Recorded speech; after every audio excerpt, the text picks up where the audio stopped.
So this is a tutorial about how to edit a component. Let's look at this like item component and let's make it better, right? So if we look at the icon component in ChatCN, we see the Nova documentation by default. So if we use Command P in this create part, there's like a hidden feature in ChatCN where you can view the different components, but you can view like variants of the component, right? So item is huge. It has a lot of different things. And there's this default style and there's this outline style, right? And then we're not gonna cover everything in this video, but in general, this is a component that can be used in different ways. You can put something on the left slot, like here, and something on the right slot, like here.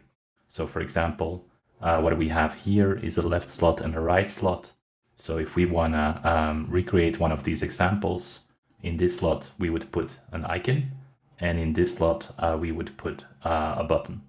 Now, a problem within Figma is that slots and dynamic content used to be a problem, but let's try it with the new slots feature from Figma, where basically we drop a button here on the right side, and then what do we want? An icon on the left side. So I think it's called archive. So let's see if we can find like an archive icon, and we basically drop it on the left side, and lo and behold, we can create such a UI right now. I think the icon is a little bit smaller, and every time I'm working on the kit, I cannot help it. I always find things I want to improve. Here I want to align it to the first row. So I add this little auto layout called aligner, and I will add a little 2 pixel padding top. And now the baseline of this aligns to each other.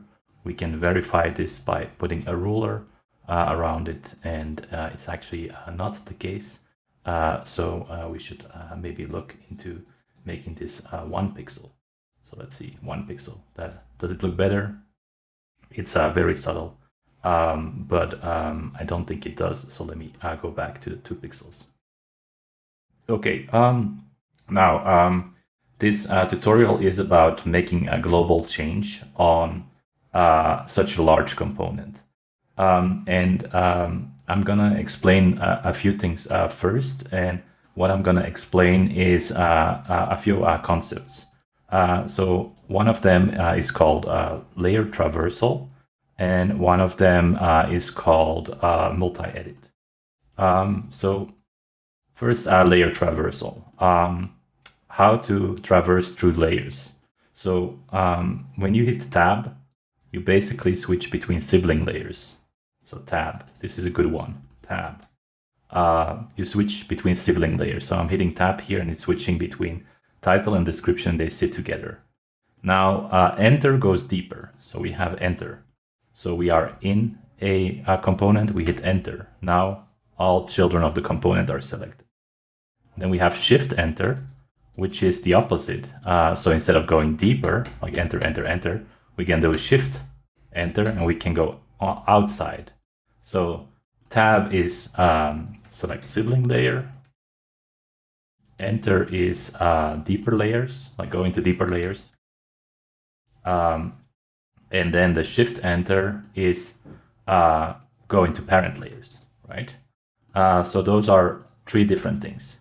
Now, when you are in a component set like here, and you hit Q, so that's Q, I'm gonna note down the shortcuts here, Q, this activates multi-edit. So when you activate multi-edit, essentially what you're doing is you're selecting the same thing across the whole component set. So here I'm selecting description, I'm doing now shift, tab, I'm selecting like every title, right? I'm doing shift enter, I'm selecting the auto layout container. I'm doing tab and I'm selecting like between the sibling layers. I'm doing shift enter and I select like everything. But usually when you want to change something, what you have to do is that you have to select like only a subset of components, right?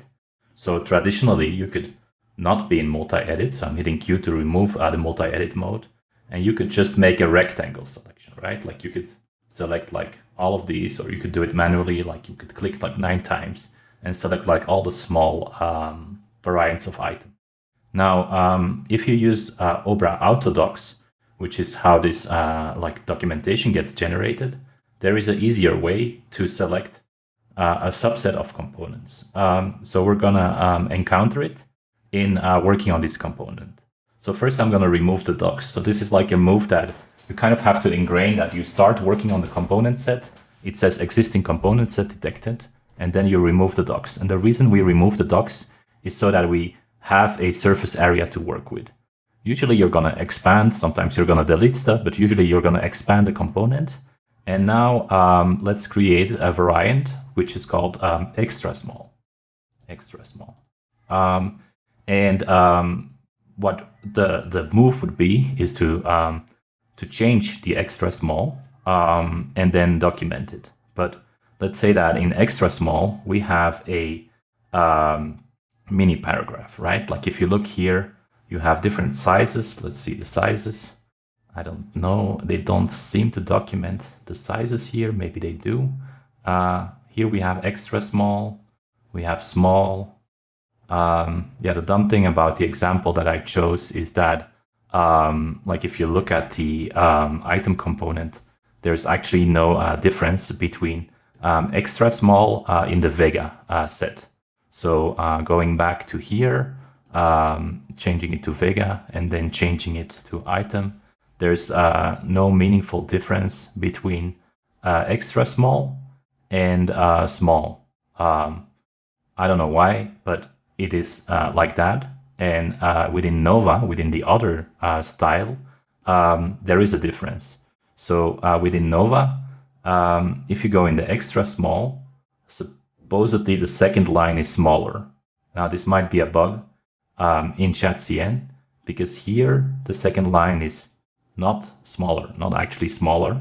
Whereas in the item component, like the actual item component, which is also documented in Nova, this line is smaller, like the second line.